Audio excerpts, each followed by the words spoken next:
Part of our strategy, I'm not necessarily looking to build the ultimate storytelling machine.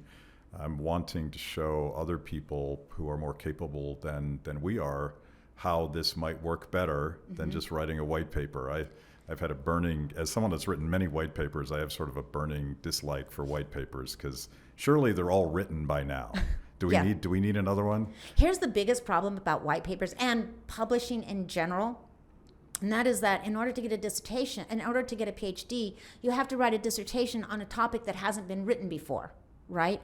And so that means that everyone just keeps getting further and further and further out on the fringes, and then they end up being the professors who are now teaching that fringe idea that got them a PhD, but isn't really what we need to be learning. And so we end up with this crazy stuff that's going on in colleges today because of that. But we just want to keep retelling the same story in a different way. Yeah. Don't hurt people and don't take their stuff. Or if you run into an obstacle, fix it yourself. Those are the best libertarian heroes. They don't have to be set in dystopian futures, and they don't necessarily need to be taking on the government.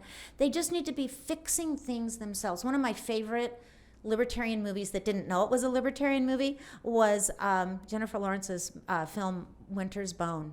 Here she is, this girl out in the sticks, just trying to save her family home for herself and her little siblings. Her mother is just maxed out on meth.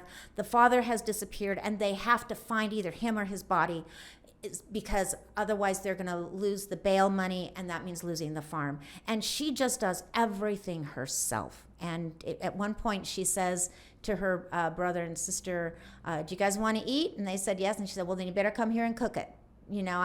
Teaching them to do as much as they can for themselves. Love that film.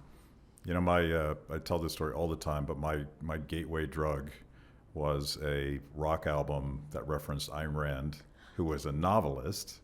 And so I went from listening to Rush in 2112 to reading Anthem, and it was accidental back then. You couldn't Google it. You just had to stumble across that. And so my path to economics was actually creative and artistic and stories. She was a storyteller.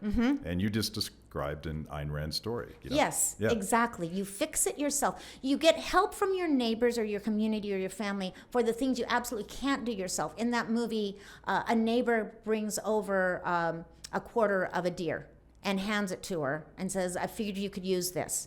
But she doesn't cook it for her. She just brings her the raw meat because that's as much as she needed. She can do everything else herself. Yeah. Love that movie.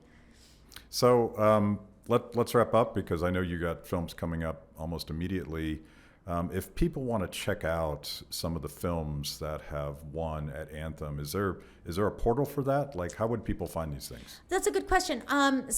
We have festival films, so of course they aren't available on the market yet. They're not out. Most of them are not out in cinemas. Some of them, because of the streaming devices, some of them are on Netflix or Amazon, or they can get them on your website, which I don't like to say before the festival because I want them to come see it in the theater. Yeah. But at the end of the festival, I always contact the filmmakers and I'll say, now how can our followers see your movie? And then I'll post that on my website for all the films. So so after the festival, you can go to anthemfilmfestival.com and then go to the awards tab and you can find the films. And if they are available somewhere, you'll find it. They might be for purchase. They might be at a think tank website. They might be on Amazon Prime or Netflix. But I post those and try to keep those updated.